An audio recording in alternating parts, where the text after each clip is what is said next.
From WXXI News, this is Connections. I'm Evan Dawson. Our connection this hour was made on a few acres of farmland, or at least it used to be farmland. Now it's becoming the home of a solar array. Earlier this month on Connections, State Assemblywoman Andrea Bailey described exactly this scenario. Prime New York State farmland going from crops to solar panels. Bailey said it's putting New York State in potentially dangerous territory. After all, she said, no farms, no food.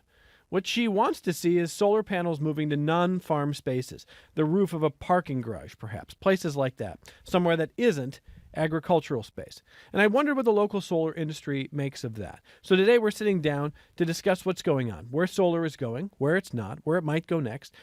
And we're going to try to answer your questions as well. You can email the show, connections@wxxi.org. Listeners might know that GreenSpark Solar is one of the biggest players in the state, maybe the biggest. Kevin Schulte is the CEO of GreenSpark Solar. You guys are pretty big now, aren't you? We're getting there. You're getting there.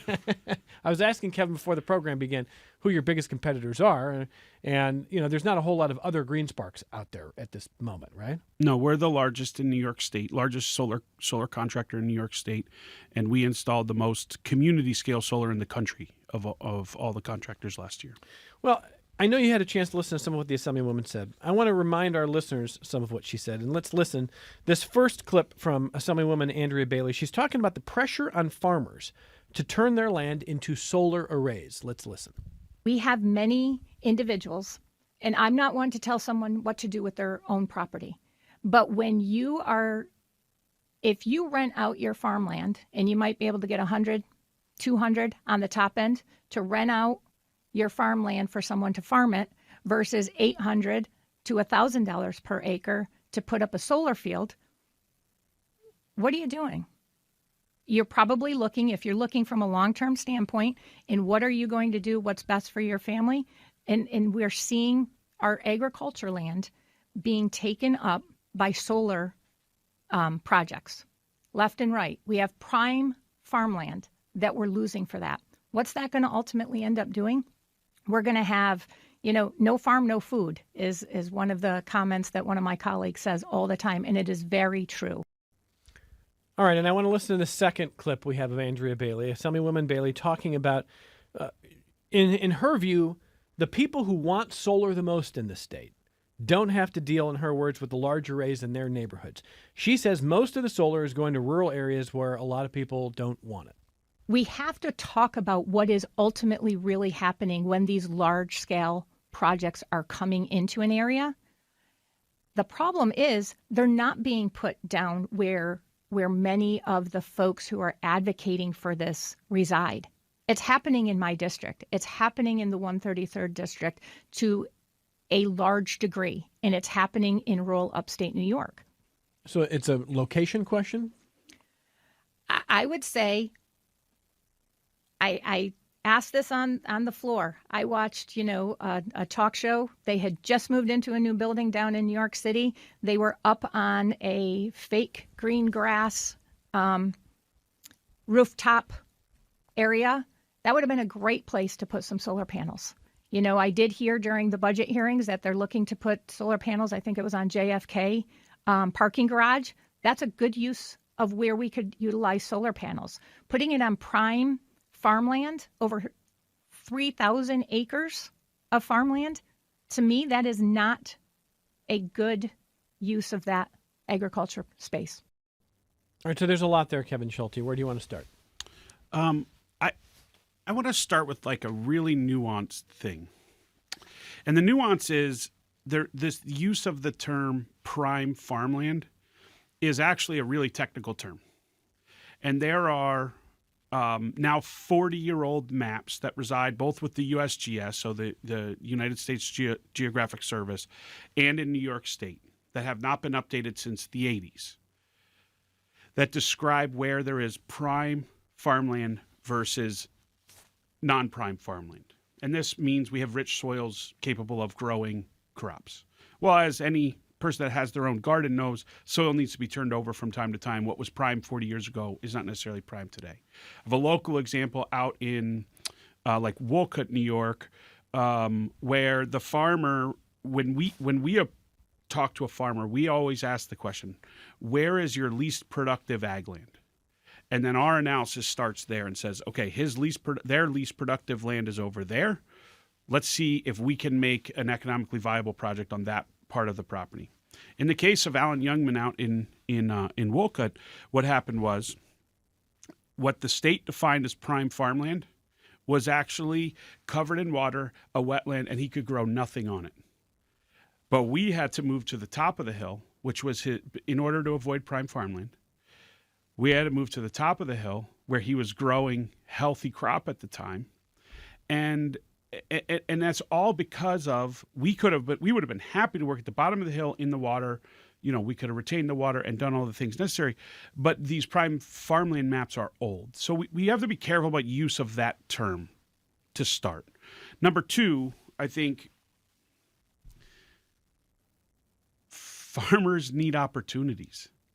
I was mentioning before the show that we have 50 years of bad trade policy in this country, exacerbated dramatically by bad trade policy during the current administration, which is extremely negatively affecting farmers. GreenSpark currently spends no money reaching out to farmers to say, can I put solar on your land?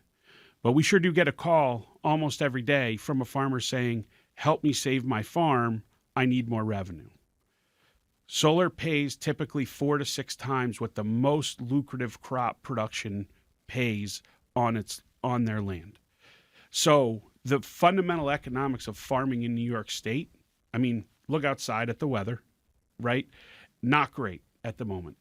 And so farmers are looking for opportunity, right?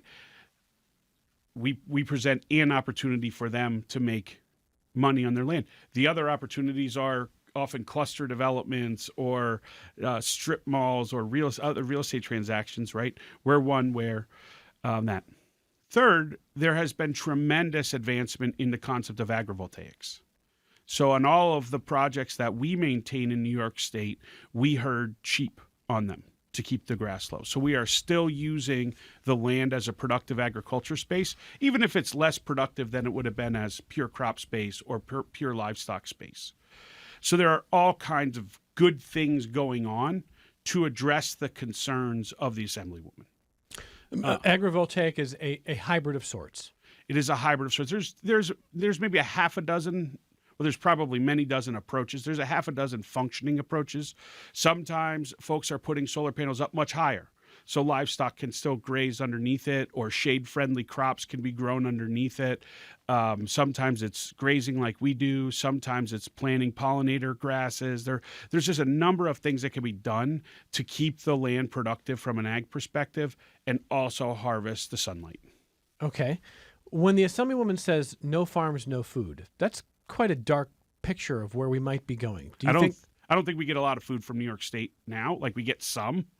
But I mean, you go to the grocery store, there's a small section of New York stuff and a large section of stuff from all over South America, all over California, and all these other places. And so I don't think solar is going to solve 50 years of bad trade policy that make it cheaper to get a crop from China imported to the United States and sold to a grocery store, right? That's policy has to be effectuated somewhere else. Also, the amount of land needed to power the state of New York is de minimis in comparison to the total amount of land opportunity that we have. Lastly, I'll just say... I want you to put that another way. I want to make sure we understand what you're saying there. I don't know the number, I think what I'm hearing you say way is less than 10% of New York State's land covered in solar, and it's way less. It's probably less than 5%, even, would be needed to power the entire state. That's what I think you're including saying. The city and the island with solar. So it's a de minimis amount. That doesn't include the opportunity to put rooftops and carports and all of the things that the Assemblywoman and I rightly agree on as great spaces also for solar. Okay.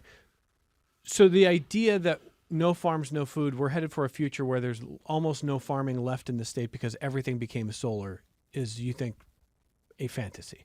Yeah, I think it's, what's that, catastrophic thinking or something like that. Catastrophizing? Catastrophizing. I think that question's not being asked of the farmers. That question's being asked of the people that we see as opponents of solar farms. And I remind you, GreenSpark sits in a space of community and distributed solar, which has built $16 billion worth of solar in the state of New York. We haven't built all that. The industry has built $16 billion worth of solar, 100% through local permitting. Okay, so the larger solar farms that are being proposed now and mostly discussed when Assemblywoman Bailey was in, those are newer. They represent less than 1/10 of all the solar in New York right now. And I think we're right to ask the questions about what is the appropriate development of them, but not in a binary way of we can do this or we can't do this. What's the right way to do this? And I think it's very fair to ask those questions. What do you make of her contention that the people who really want solar are probably the type of people living in the South Wedge of Rochester, living in Winton Village and feeling good about the future of more solar, but they don't have to live near solar arrays. And she says in her district, which is very rural, a lot of the people don't want these solar arrays. I have a bunch of Livingston County employees, just for the record. And so, we understand the district. Those people are calling us to put solar on their properties. You're not forcing it on them? We're not. We do not spend marketing dollars in Livingston County. But the folks of Livingston County, particularly the farmers, will call us and say, is my property an opportunity? So I don't know what I would say other than we have to ask the farmers. We can't ask, right? When we see opposition to our projects, it is not from the farmers. It is from people that own property across the street from the farm, often that simply don't want their view impacted by a solar farm. I'm not so sure that perspective is fair within the context of someone can do what they want with the property they purchased. Maybe someone, again, I say this a lot when we talk about this. Maybe someone can explain to me why they don't like I think they look pretty good. Aesthetically, I don't mind them at all. I don't really understand. Is it totally false? The Assemblywoman, who my state policy director, Mary, is we've reached out to have a meeting and let's talk real policy about this stuff. Sure, yeah. And I'm happy to engage in that dialogue. But I think we're creating this false dichotomy. Where is the energy coming from in New York State right now? Like in Wayne County, Ginna Nuclear Power Plant is right across the street from 3 solar farms, right? All of the energy is coming from rural, right? AES has a large coal and natural gas power plant just northwest of the city, right? There is a very de minimis amount of electricity production that comes from the inner cities of upstate New York now. It's all been put in rural areas, right? Whether that's solar, whether that's gas generation, nuclear power plants, so on and so forth, whatever it's coming from, it's not happening. Like, the only power in downtown Rochester right now is really our hydro dams, right? If you look around the city, there's 4 or 5 smokestacks left. None of them are operating, right? You've got BB Station. You got the one down by the Costco. You've got some up at the old Kodak area, some over at the Xerox. They're not functioning. They're all defunct, right? Primarily because they were coal, which is just simply other than nuclear, is the most expensive form of electricity generation available. Okay, a couple other things.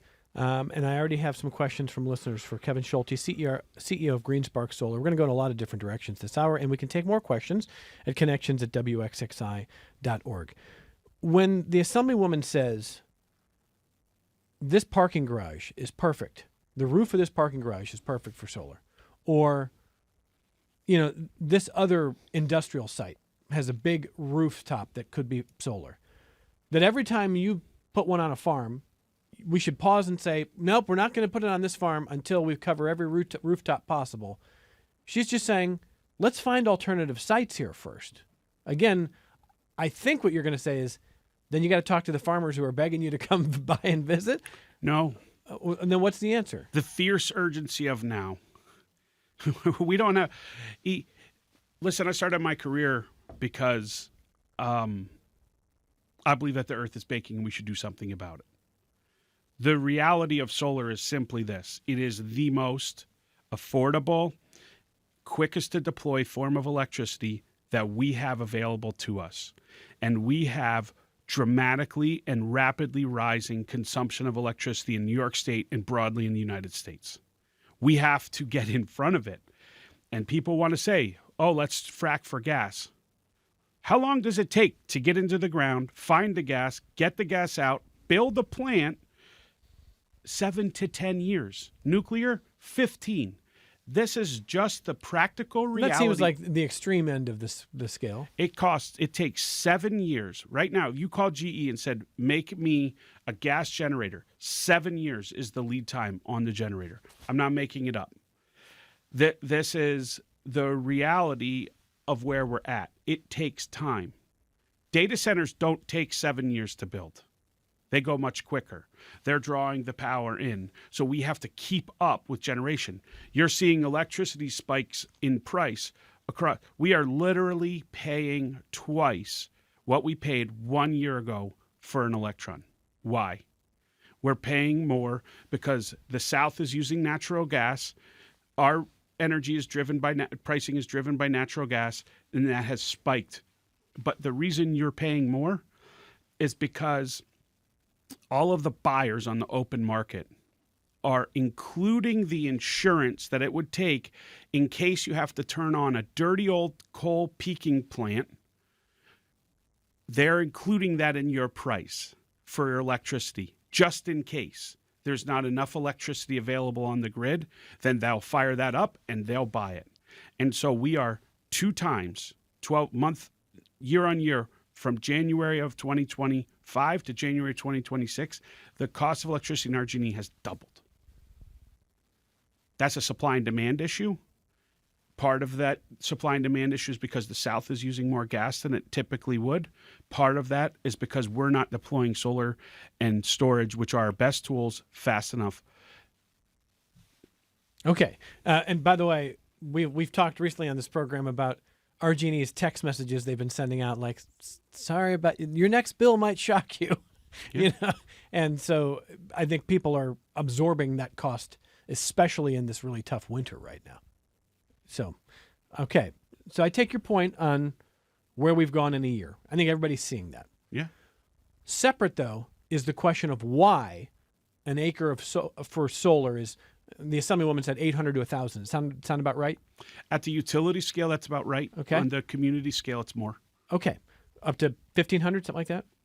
Yep. Yeah. So $800, $1,000, $1,500 versus if you're renting it or using it for farmland, $200? 500, it's like organic apples. Okay. So, like, which is pretty, not a huge portion of farmland, but like the most lucrative crops, 500, 600 an acre. Okay. They can't touch solar. What you are implying is if we want that to change, we need to undo decades of trade policy that you can't fix, that you can't change. But do you feel I that... wish I could. There's a lot of things I know you wish you could change. Do you feel that that there is something broken because if I own a farm or I own, quote unquote, prime farmland, I'd make more money letting you come in and put a solar array as opposed to growing crops and selling them? Is there something broken about that?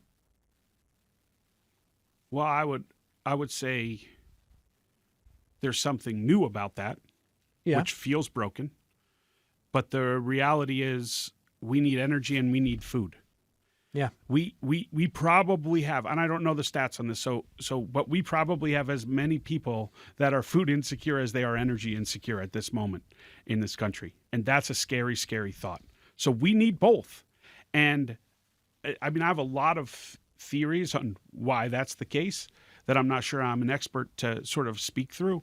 But the reality is the dynamics of what we use our land for change. And that change is often painful to people, often presents opportunities to people. And we just have to be open to the things we need to solve other societal problems, climate, food insecurity, right? Energy insecurity, which all exist out there and are really problems right now. Okay, before I get one more sound clip in, one other question for you, because I want to make sure we understand when you use the term agrivoltaic, which is new to me, and I'm sure we'll see more of it. How many different agrivoltaic projects do you have out there right now? And then how do you, because you guys are using sheep, I think you said, how do you decide what kind of agrivoltaic you would use on a certain site? So Green Spark is most of the work we do is as a contractor. So someone that wants to own a solar farm calls us up and we go build it for them. About 25% of the work we do, we develop ourselves. The asset owners now are encouraged through local permitting, through state incentive, to do agrivoltaics in many cases. And so it's just often the opportunity of that solar farm owner to take a look at whether what those incentives will drive or what local permitting will ask for when they go to decide how they're going to maintain the vegetation on a solar farm. The primary agrivoltaic on solar farms right now in New York State is vegetation management, right? So it is planting crops in and around the solar panels that are pollinator friendly, as a for instance, or that are going to be consumed by sheep, and so then you can herd your sheep. There are newer technologies that are coming out, like I spoke about. We have a project on the Finger Lakes where we're working on 11-foot posts, so the cattle on that farm can just graze right underneath, partially shaded in the summertime, covered from snow and other things in the wintertime, but we'll fully grow grasses underneath it. That's a smaller project that we're sort of testing out to see if we could do this at more scale. So there's all kinds of things, and those decisions are dynamic and economically driven in nature, but they're also being incentivized by New York State to protect farmland to the extent possible. And I want to ask you a little bit about what you might say to an assembly member who is suspicious of all of this solar development, because it was years ago on this program that you brought a bit of a heterodox view on how we talk about the economy, how we talk about why we should be moving toward cleaner energies, the way we talk to people who might have very strident views about climate. Someday we'll revisit that conversation, but you have not been afraid to be a heterodox thinker in the past. So I'm curious to know what you might say to someone like Assemblywoman Andrea Bailey, who was pretty tough on solar when she was on this program. She was tough on utility scale solar. And as I said, I think utility scale solar as an industry needs to grow into the opportunity. And that means meeting the moment of meeting with Assemblywoman Bailey and having the right conversations about how it impacts her community and her constituents. But the $16 billion community and distributed solar industry in the state of New York is saving people money right now. And the report I sent you may or may not have read. I've read it. That says I got it. That says if we meet the policy goals in our segment of the industry alone, we save New York ratepayers $1 billion on an annual basis, not including the several hundred million more that's saved by those that directly adopt solar technology. So $947 million. Sorry. Okay. You're not going to give me the roundup? You just wanted to know, I wanted you to know that I studied. And for what it's worth, upstate more than downstate. Okay. Because it's where the bulk of it will end up being located. Okay. So my point is, when I came on your show 5 years ago and said we needed to start talking about the economics and not the climate, I was right. I'm not trying to say I told you so, but I was. And the proof is now in the market, and the proof is now in the opportunity. And so this report that I sent you does not include anything that happens on the utility scale side of the industry. That's just rooftop adoption at homes and at businesses, carports, community solar farms, things of this nature that are much smaller, locally permitted. All right, let's listen to one more clip from that program. Now, this is not with Assemblymember Andrea Bailey. This was one of the callers later in the program, Robert in Fairport, and I thought the questions and the ideas he was bringing up, I thought would be appropriate to have Kevin Schulte listen to. Part of what Robert was talking about was, he says, clouds make solar a waste in our region, and he says the panels themselves deteriorate quickly. Let's listen. The solar panels, I just fail to see the common sense in putting a solar panel farm up in one of the cloudiest places in the entire country. But, driving to Bristol Mountain, you see a new one between Victor and Bloomfield, and it's you got a you got a farm field that's taken over with these ridiculous things. Is there any room in the state to create legislation that requires companies putting these in to create a sinking fund so that once these things are technologically obsolete, which is just a few years down the road, that they can be removed? Okay, Kevin Schulte. Let's start with the cloud part. The cloudiest region in the country. He doesn't see the logic in solar. I believe that I would just say it is not lost on my self or the 150 people that work with me that we have winter in New York. Did you know that it gets cloudy? It is not lost on the $16 billion of investment in the state that we have winter and clouds in New York. All of that.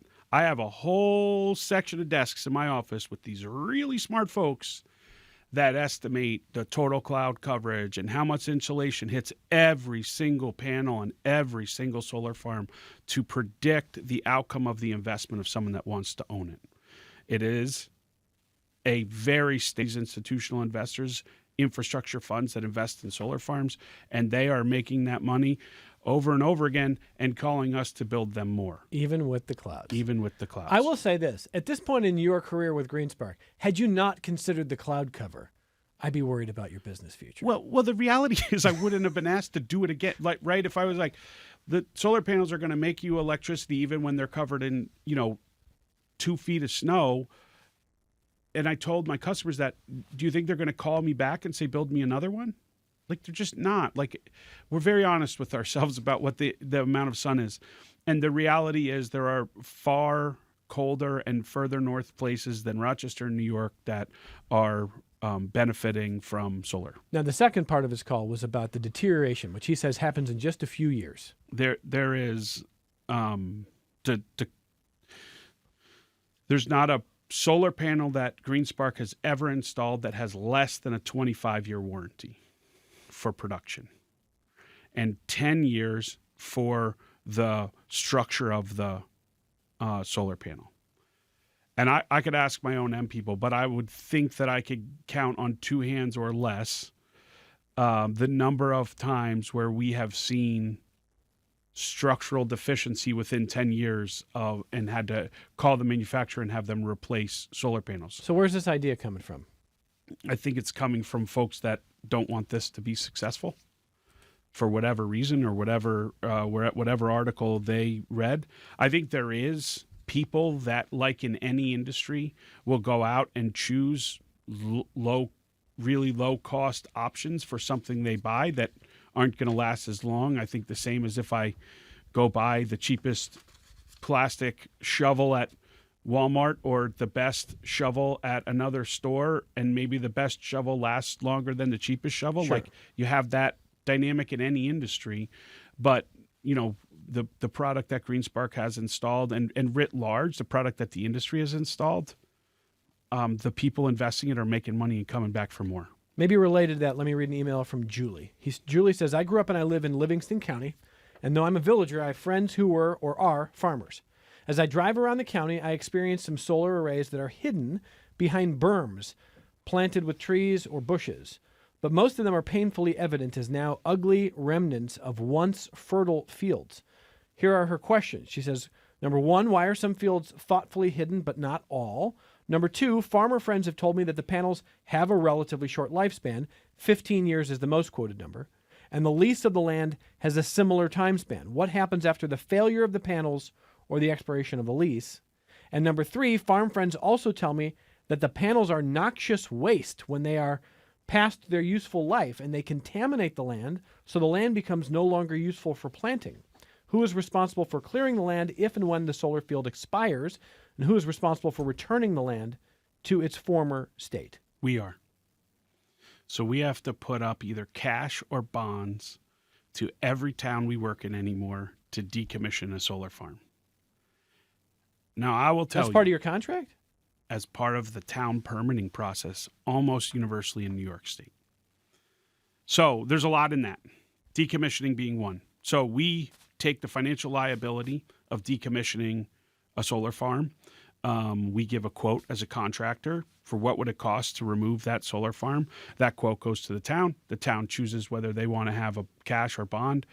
It's I think it's completely ridiculous, Why is that? because when you go build a barn behind your farm that's eventually going to dilapidate and fall down, are you asked to put a decommissioning bond in place, or do you just let that barn fall down?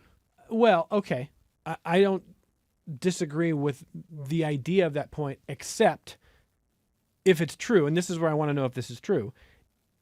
Julie says, my farm friends tell me the panels are noxious waste when they are past their useful life and they contaminate the land, so it is no longer useful for farming. True or false? Glass, plastic, copper. Are we talking about noxious waste? There's only... This is not my expertise. You tell me. There is no noxious waste in solar panels. They are like 99% recyclable materials, right? There are no noxious. There's no, like everybody thinks there's like rare earth materials and all that in the solar panel. No, there are rare earth materials in the lithium, same lithium that's in your cell phone, if you're doing battery energy storage. But there is no noxious waste associated with solar panels. Copper, steel, glass. So this part plastic. is not true. It's just not true. And you can convert the land back to farming usage if you want. I have to rip the steel out of the ground, concrete out of the ground, and return it to soil. And you've seen people do it. No, I haven't.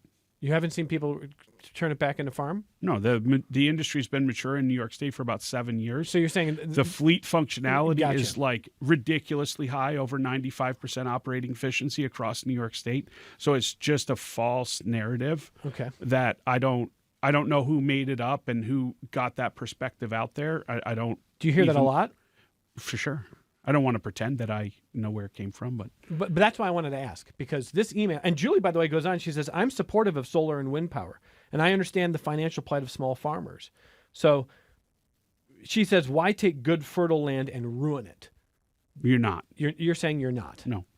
Okay. And the reason that we don't have big case studies of solar arrays turning back into farmland is it's so young and the solar lasts long enough that we just generally don't have a lot of cases of that. Yeah. But we could, I mean, we could in the future, potentially. we started our solar business in 2011, 2012. So I have 14-year, 15-year-old solar modules that have shown functionally no degradation outside of warranty and are still operating and doing well out in the market. In the future, though, we could potentially see farms on spaces that used to be solar arrays. We could see farms on absolutely. Okay. And finally, And I would suggest that the solar itself is likely far more environmentally friendly than the fertilizers that we're putting on the food crops. And you can see that in the runoff. If you looked at the runoff from a typical agriculture operation versus the runoff from a solar farm. I don't know, man. Even RFK Jr. just endorsed glyphosate. He says the president's good with that. I'm going to leave that out there for you to talk about with somebody else. Yeah, I figured you would. The last thing, though, that she said was, what about the arrays? Some are hidden behind trees and bushes, some are not, she said. Yeah, that's a local permitting requirement. I mean, I would love to know how many millions of dollars we spend building berms and planting trees.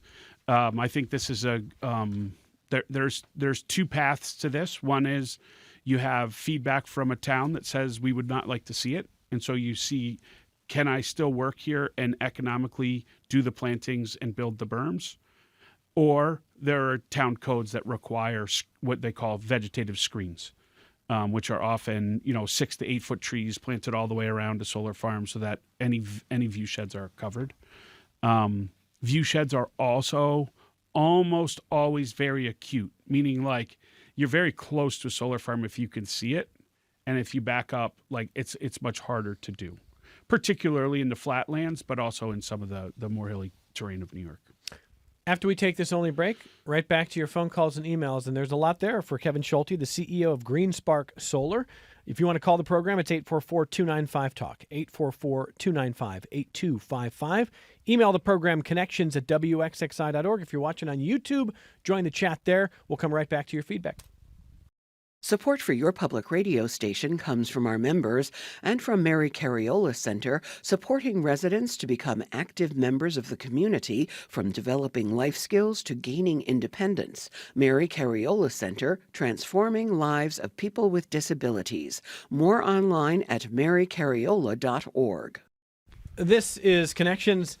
I'm Evan Dawson. Let me read an email from Charles. Charles says, obviously there was an inspection of my roof before my panels were installed by the now bankrupt My Sun Power. But it would be helpful to know how a roof repair or a replacement is done after solar panels are on your roof if necessary. And you might want to touch on what happens if a solar company goes bankrupt as well. So a lot of small solar companies have gone bankrupt over the years, and I don't mean to pitch anyone, but we have an operation and maintenance division that takes care of a lot of solar projects that were installed by companies that were bankrupt. And this is the challenge in industries is, can you get your business to a scale to make a meaningful amount of revenue in order to survive all of the things that happen to a business over its life cycle. And so I applaud the people that tried and failed for the most part, but ultimately we're here to clean up. If you need help with a solar project, please give us a call and we'll see what we can do to get you fixed.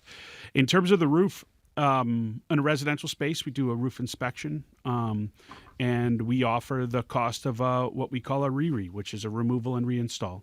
I've had it done on my own house, where we take the modules down, we take the attachments to the roof out, we have the roof taken off, then we put our attachments in before the new roof goes on, so that all the most appropriate sealing and all of that can happen in a residential setting. And then in a commercial setting, for instance, we just did a project at FoodLink here in Rochester, which is a great project. We're saving, them 10% on their electric bills in order to bring more food to those that are food insecure here in Rochester. Really great project. One of the things we did with them was we put a warranty reserve in place for the cost of a removal and reinstall so that they keep making their 10% savings, and that was accounted for at the beginning of the project. So we put that money aside in order that down the line, they had a fully warranted roof. We work with the roofing contractor to get an annual inspection to maintain the roof warranty. But when that runs out in 20 years, we then have this fund set aside in order to remove and reinstall if the roof needs to be replaced in 20 years. Secondarily, I'll just say solar panels take a whole lot of wear and tear off of a roof because they cover significant portions of the roof. And so sometimes they can actually extend the length of the roof. You got a lot of phone calls and emails. We're going to go fast here. You ready? Okay. Michael, next on the phone, I think down in Trumansburg. Go ahead, Michael. Oh, hey there. I enjoy your program. Thanks. I'm going to say this real quick. I'm very much in favor of solar, but, there seems to be a mercenary part to it also at times. For example, near me, 200 acres of forest was clear-cut to put in a solar farm. And right across the road, maybe just a quarter mile down, 400 acres of field, abandoned field was untouched. That'd be the perfect place for a solar farm. Not, for God's sakes, clear-cutting 200 acres of woods.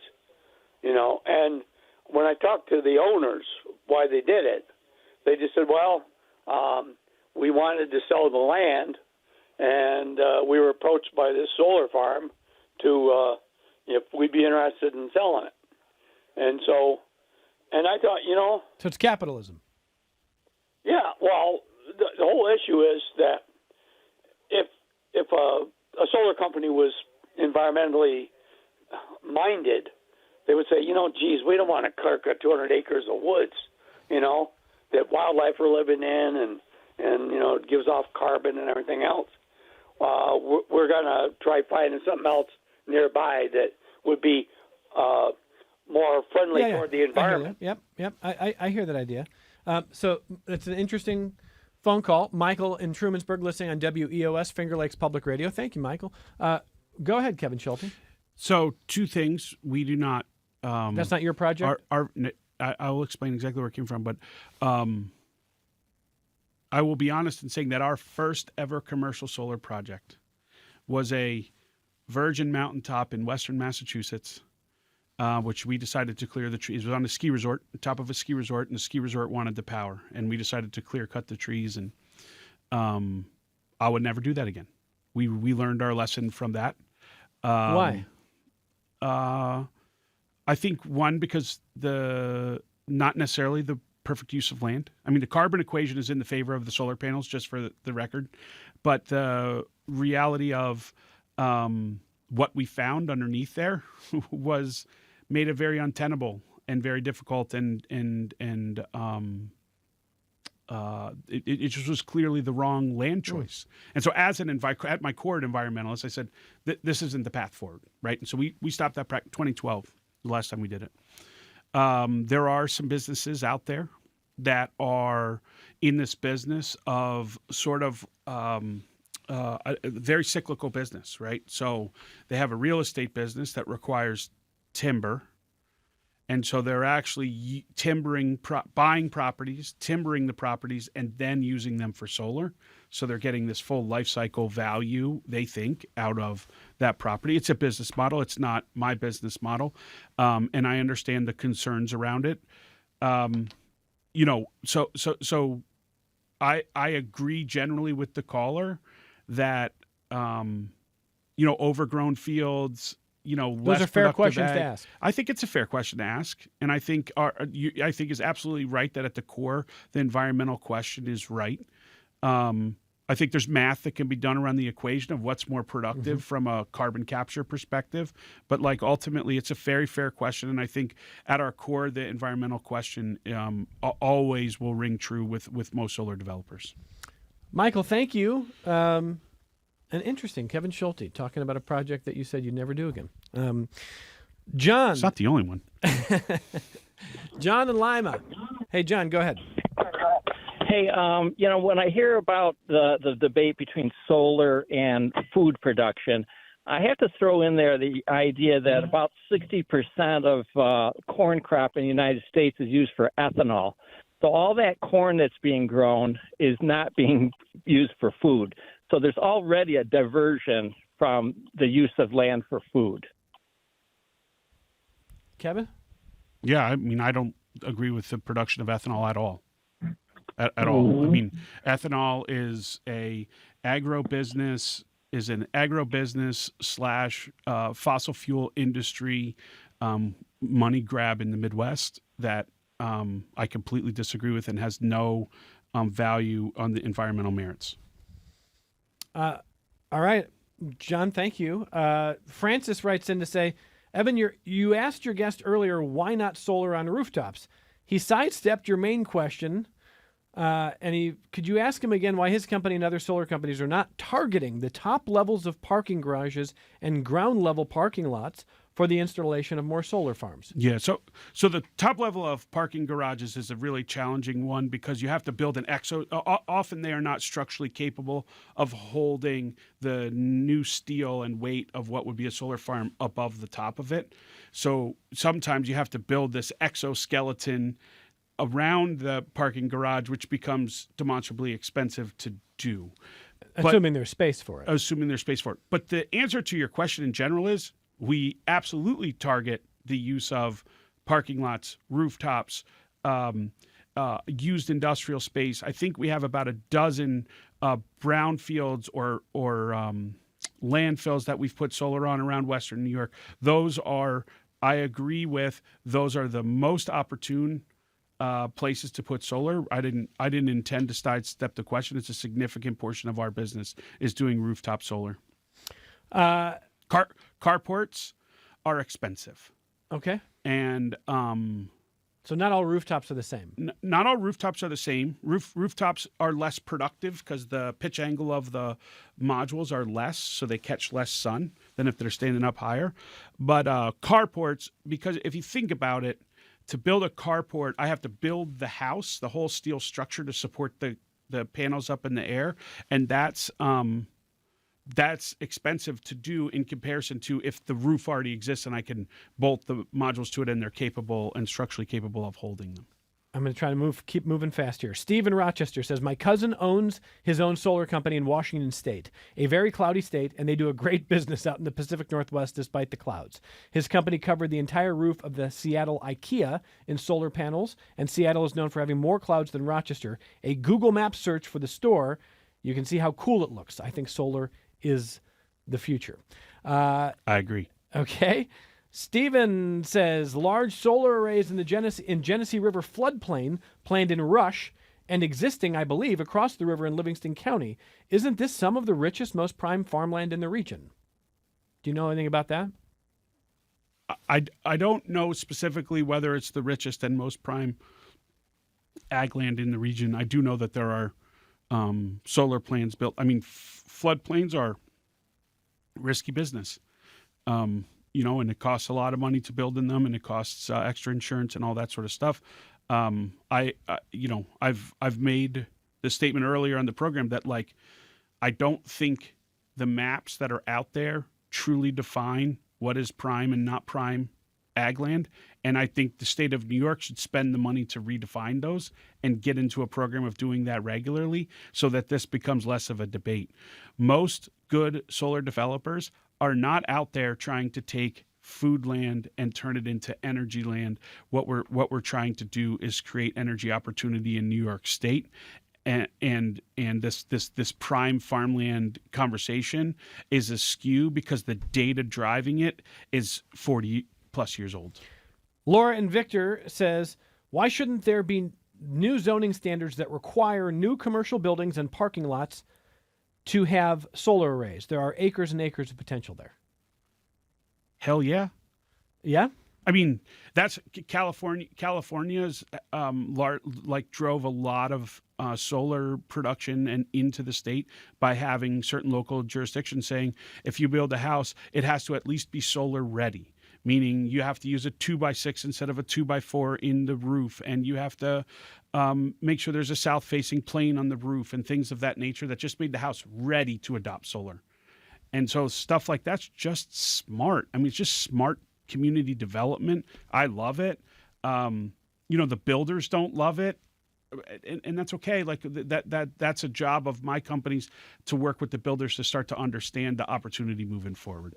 Morgan in Cayuga County says wetlands and open grasslands are important biodiversity and environmental stabilizers. My question is, how much study has been done by the solar industry towards the ground temperature increase and increase to fire risk to surrounding areas? Where are the results of these studies? This industry talking about how much local food is available in our area is nonsense. And Morgan wants data on the ground temperature increase and increase to fire risk. Yeah, there are really a de minimis amount of fires that have happened on solar farms in New York State. So I don't know where the data is, but I can tell you that because we built a lot of them and maintain a lot of them. I don't know the data on all of the food sources. I know what is available to me as a human when I walk into Wegmans to buy grocery for me and my kids. And in the summer we have some New York options, and in the winter we don't. It is the way it feels as just a person. I don't have data to deliver on that, and I don't admit I don't try to be an expert on it. Okay, but you're not aware of fires in solar arrays? No, there's some conversation around. There's a couple of battery energy storage fires. There's some conversation around those. And I agree they have to be, done well. But, what we don't talk about is, how many fires are there on traditional electrical infrastructure, transformers and things of that nature, which happen literally every single day in this area because, ultimately things that use electricity have a risk of fire. And so we just have to be honest with ourselves as about whether or not the solar production is different than the stuff that's already sitting at our buildings. Let's try to do this in this last one in about a minute. We're going to go really faster. So real quick here, multiple points from a different Steve. Says, large-scale solar can take as long as nuclear, yes or no? It sure can. Yeah, it can take that long. It doesn't normally take, more like 18 to 36 months versus 10 years. He says agrivoltaics is not yet ready at scale. I agree. I think I already said that. Okay. Says community solar and warehouse buildings are preferable to large-scale solar. I've built a business for the last 25 years on that fact. Okay. He says the distribution of solar in New York State is not equitable. Rural disadvantaged areas are more heavily targeted. Yeah, and they're making the lion's share of the revenue associated with them. And he says there can be PFAS in coating on some panels and some wiring. Older panels have other heavy metals. There are some solar panels that use different chemistry. They are not the most prevalent solar panels that are used in our industry. Last 30 seconds or so. I know you've traveled a bit. I know you've been to Puerto Rico. What was it like watching the Super Bowl halftime show, watching Bad Bunny dancing on power lines as a way of riffing on grid problems? I mean, what did that tell you about? I wonder, I'm sure you watched that. My joy was mainly driven by watching my Puerto Rican girlfriend and the joy of her being able to celebrate her culture in such a way.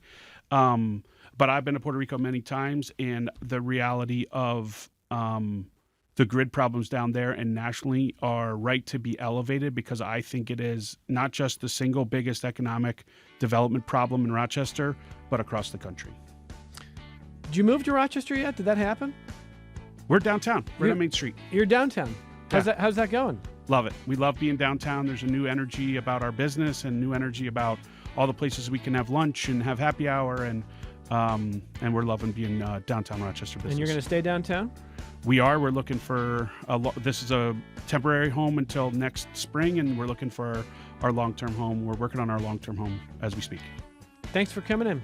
Happy to be here. I always appreciate the conversation with Kevin Schulte, the CEO of GreenSpark Solar. And I promise, listeners, phone calls, emails, there's no way we get through everything in an hour when Kevin is here. There is so much interest in this. That's why we're going to keep doing it. I promise you that. More connections coming up.